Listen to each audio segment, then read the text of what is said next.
আমাদের দেশে নামাজের নিয়ত নামে একটি বিষয় আছে। এটা অনেকে শিক্ষা দিয়ে থাকেন। মুখস্থ করানো হয় অনেক জায়গায়। আমরা যখন মক্তবে পড়তাম তখন আমাদেরকেও এটা মুখস্থ করতে হয়েছে। নাওয়াইতু আন উসাল্লিয়া রাকাতাই ফাজরি এরকম লম্বা কিছু আরবি বাক্য। এগুলো এখনো অনেকে শিক্ষা দিয়ে থাকেন। আবার এখন কেউ বলে থাকেন যে আরবি নিয়তগুলো, যে আরবি নিয়তের বাক্য রয়েছে সেগুলো যদি কেউ না পারে তাহলে বাংলায় নিয়ত করে নিলে হবে। যেমন আমি ইমাম সাহেবের পেছনে ফজরের ২ রাকাত নামাজ কিবলামুখী পড়ছি এরকম বললে হয়ে যাবে। ইভেন বাংলাদেশের কিছু পরিচিত ফেমাস ওয়েবসাইটেও এই নিয়তগুলো শেখানো হচ্ছে। যদি আমরা এখানে দেখি যে প্রবাসীর দিগন্ত এই ওয়েবসাইটটি, তাদের মান্থলি ভিজিটর প্রায় ৪ লক্ষ। এটা অনেক বেশি, যদিও এখানে প্রকৃত সংখ্যাটা দেখাচ্ছে না।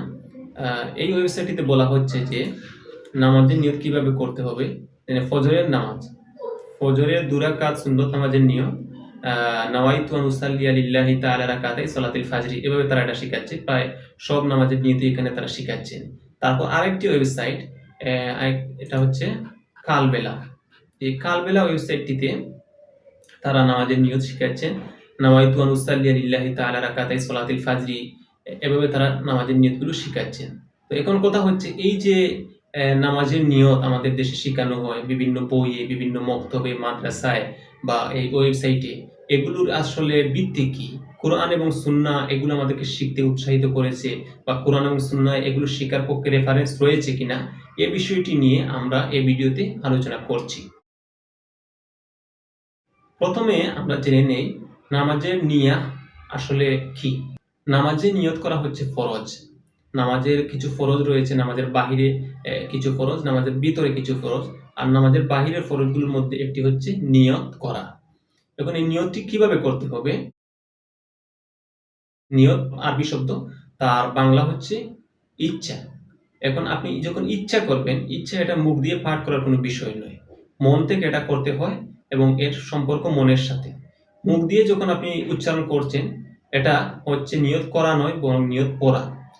শরীয়ত আমাদেরকে যেটা শিখিয়েছে সেটা হচ্ছে নিয়ত করা, নিয়ত পড়া নয়। কাজেই আপনি নিয়তের বাক্যগুলো পড়ার কোনো দরকার নেই। আমাদেরকে যা শেখানো হচ্ছে বিভিন্ন মাধ্যমে, এটা সম্পূর্ণ ভুল একটি শিক্ষা। আজ থেকে, এখন থেকে আপনি যদি এরকম নিয়ত করে থাকেন তাহলে এটা ছেড়ে দেবেন। এবং যারা এই নিয়তগুলো করে থাকে, মানে নিয়ত পাঠ করে থাকে, তাদেরকে আপনি স্পষ্ট ভাষায় বলে দিবেন যে এটা করার কোনো দরকার নেই। এখন প্রশ্ন হচ্ছে, তাহলে নিয়ত আমরা কিভাবে করব? নিয়ত করবেন এটা আপনার মনের মধ্যে আপনি যে কাজটি করছেন সে কাজটির একটি তাসবির বা একটি প্রতিচ্ছবি আপনার মনের মধ্যে উপস্থাপন করা, এটাই হচ্ছে নিয়ত। আপনি যখন অজু করছেন, মসজিদে যাচ্ছেন, ইমাম সাহেব যখন বলছেন কাতার সোজা করতে তখন দাঁড়িয়ে কাতার সোজা করছেন, এই কাজগুলো তো আপনি নামাজের জন্যই করছেন। আপনার মনের মধ্যে তো এ ধারণাটা আছে যে আপনি এখন নামাজ পড়ছেন। এখন আলাদাভাবে নিয়তের বাক্যগুলো উচ্চারণ করে আপনাকে এটা করতে হবে না যে আমি এখন নামাজ পড়ছি। আপনার মনের মধ্যে আপনি কি কাজটা করছেন সে কাজের চিন্তাটা আপনার মনের মধ্যে জাগ্রত থাকাই হচ্ছে নিয়ত। মূল বিষয় হচ্ছে ইস্তেহদারু তাসওয়িরুল আমর ফিল কলব। আপনি যে কাজটি করছেন সে কাজের একটি চিত্র আপনার মনের মধ্যে উপস্থাপন করা, এটাই হচ্ছে নিয়ত। যখন আপনি এই কাজটি করে ফেলছেন তখন আপনার নিয়ত হয়ে গেছে। আলাদাভাবে নিয়তের জন্য কোনো বাক্য উচ্চারণ করার কোনোই দরকার নেই। এখন প্রশ্ন হচ্ছে, নিয়ত যখন করার দরকার নেই তাহলে এগুলো কোথা থেকে আসলো? এই যে বিভিন্ন বইয়ে, বিভিন্ন ওয়েবসাইটে, বিভিন্ন মসজিদে, মাদ্রাসায় এগুলো শেখানো হচ্ছে, এর উৎসটা কি? কোথা থেকে এগুলো আসছে? এর উৎস হচ্ছে আসলে বিভিন্ন মানুষের চিন্তা। মানুষ চিন্তা করছে যে যখন মনের যে বিষয়টা আছে, মনের বিষয়ের সাথে মুখ দিয়ে বাক্যগুলো উচ্চারণ করা হবে, তখন এটা আরো পজিটিভ রেজাল্ট নিয়ে আসবে এবং এটা আরো উত্তম হবে। মনের সাথে মুখের মিল হয়ে গেল। এটা তাদের চিন্তা থেকে তারা আবিষ্কার করেছেন এবং এগুলো বিভিন্নভাবে বিভিন্ন মাধ্যমে মানুষদেরকে শিখাচ্ছেন। কিন্তু মূল কথা হচ্ছে, কোরআন এবং সুন্নাহ আমাদেরকে যেটা শিখায়নি সেটা যখন আমরা আমাদের মন থেকে উদ্ভাবন করে আমরা মানুষদেরকে শিখতে দেব, তখন এটা পজিটিভ থেকে নেগেটিভ দিকটা বেশি ফলপ্রসূ হবে এবং সেটা মানুষের কল্যাণের চেয়ে অকল্যাণ বেশি নিয়ে আসবে। তাই আমরা রাসূলুল্লাহ সাল্লাল্লাহু আলাইহি ওয়াসাল্লাম যেটা আমাদেরকে শিখাননি সেটা আমরা শিখতে যাব না। সেটা যখন আমরা শিখতে যাব তখন আমরা বিভ্রান্তিতে নিমজ্জিত হব এবং এটা আমাদেরকে অনেক ক্ষতির মধ্যে নিপতিত করবে। এখন প্রশ্ন হচ্ছে যে নিয়তের বাক্যগুলো আসলে মুখে উচ্চারণ করলে ক্ষতিটা কি? এর উত্তর হচ্ছে, নিয়তের বাক্যগুলো মুখে উচ্চারণ করার প্রধান ক্ষতি হচ্ছে এটা একটি বিদআত। বিদআত হচ্ছে রাসূলুল্লাহ সাল্লাল্লাহু আলাইহি ওয়াসাল্লাম যে জিনিসটা আমাদেরকে শেখাননি সেটা আমরা আমাদের মতো উদ্ভাবন করে সেটাকে সওয়াবের নিয়তে পালন করা, এটাই হচ্ছে বিদআত। এখন নিয়ত কোথাও কুরআন এবং হাদিসে আপনি পাবেন না যেভাবে করতে হবে। মানুষের মন থেকে এটা আবিষ্কার। কাজেই এটা বিদআত, এটা থেকে বিরত থাকা আবশ্যক। আর দ্বিতীয়ত হচ্ছে এই নিয়তের বাক্যগুলো অনেক মানুষের কাছে অনেক কঠিন একটি বিষয়।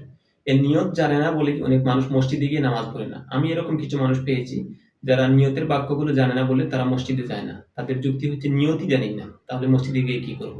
এখন যদি তাদেরকে এটা বলা হতো যে আসলে নিয়ত বলতে কিছুই নেই, নিয়ত হচ্ছে মনের ইচ্ছা, তখন তারা মসজিদে গিয়ে নামাজটা পড়তে পারতো। তখন তাদের কাছে নামাজটা কঠিন কিছু মনে হতো না। ইমাম সাহেবের সাথে আল্লাহু আকবার বলে শুরু করতো নামাজ এবং ইমাম সাহেবের সাথে সালাম ফিরিয়ে নিত। এটা সহজ ছিল। কিন্তু সে নিয়ত জানে না বলেই মসজিদে যাচ্ছে না। এরকম কিছু মানুষ রয়েছে। আরেকটি ইম্পর্টেন্ট বিষয় হচ্ছে, অনেক মানুষকে আমরা দেখতে পাই যে মসজিদে গিয়ে নিয়তের বাক্যগুলো উচ্চারণ করতে করতে তার অনেকটা সময় চলে যায়। আর এর মধ্যে কিছু কিছু ক্ষেত্রে ইমাম সাহেব রুকুতে গিয়ে রুকুও শেষ করে ফেলেন, কিন্তু তার নিয়ত করা এখনো শেষ হয়নি। তো তার নিয়ত করা যখন শেষ হয় তখন ইমাম সাহেব রুকু থেকে উঠে সিজদায় চলে যাচ্ছেন, আর এর মধ্যখান দিয়ে তার তাকবীরে উলাটা মিস হয়ে যাচ্ছে। তাকবীরে উলার অনেক ফজিলত রয়েছে। এই যে একটি অনর্থক বিষয়, এটি পালন করতে গিয়ে সে তাকবীরে উলা মিস করছে, এটাও মানুষের জন্য ক্ষতিকর। এরকম আরো কিছু ক্ষতিকর দিক রয়েছে। সব মিলিয়ে এই নিয়ত যেহেতু আল্লাহ সুবহানাহু ওয়া তাআলা রাসূলুল্লাহ সাল্লাল্লাহু আলাইহি ওয়াসাল্লাম আমাদেরকে শেখাননি, তাই যখন আমরা এটা করতে যাব তখন বিভিন্ন ক্ষতির মধ্যে আমাদেরকে নিমজ্জিত হতে হবে। এখন সর্বশেষ যে বিষয়টি, যে নিয়তকে পাঠ করা বিদআত যে আমরা বললাম, এর আসলে রেফারেন্সটা কি? কিসের ভিত্তিতে আমরা এটা বললাম?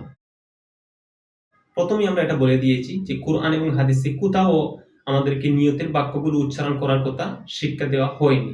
রাসূলুল্লাহ সাল্লাল্লাহু আলাইহি ওয়াসাল্লাম পুরা জীবন যতবার নামাজ পড়েছেন কোনোদিনও কখনোই তিনি নিয়তের কোনো বাক্য উচ্চারণ করেননি।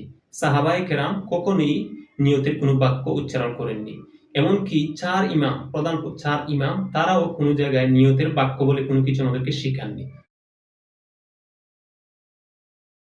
এই ওয়েবসাইটটি হচ্ছে islamweb.net। এটি একটি পরিচিত ওয়েবসাইট এবং সমস্ত আহলে ইলমের কাছে গ্রহণযোগ্য একটি ওয়েবসাইট। এই ওয়েবসাইটটির মধ্যে বলা হচ্ছে, ক্বালা ইবনুল কাইয়্যিম রাহিমাহুল্লাহ ফি কিতাবিহি যাদিল মাআদ ওয়া কানা সাল্লাল্লাহু আলাইহি ওয়াসাল্লাম ইযা কামা ইলা সলাতি ক্বালা আল্লাহু আকবার ওয়া লাম ইয়াকুল শাইআন ক্বাবলাহা। যে ইমাম ইবনুল কাইয়্যিম রাহিমাহুল্লাহ তার কিতাব যাদুল মাআদের মধ্যে বলছেন, রাসূলুল্লাহ সাল্লাল্লাহু আলাইহি ওয়াসাল্লাম যখন নামাজে দাঁড়াতেন তখন তিনি আল্লাহু আকবার বলে শুরু করতেন, এর পূর্বে অন্য কিছুই বলতেন না। ওয়ালা তালাফফাযা বিন-নিয়াতিল বাত্তা, যে অবশ্যই তিনি নিয়তের যে বাক্যগুলো রয়েছে সেগুলো উচ্চারণ করতেন না। ওয়াকালা লা কালা উসাল্লি লিল্লাহি কাযা মুস্তাকবিলাল কিবলাতি আরবা রাকাতিন ইমামান আও মা'মুমান।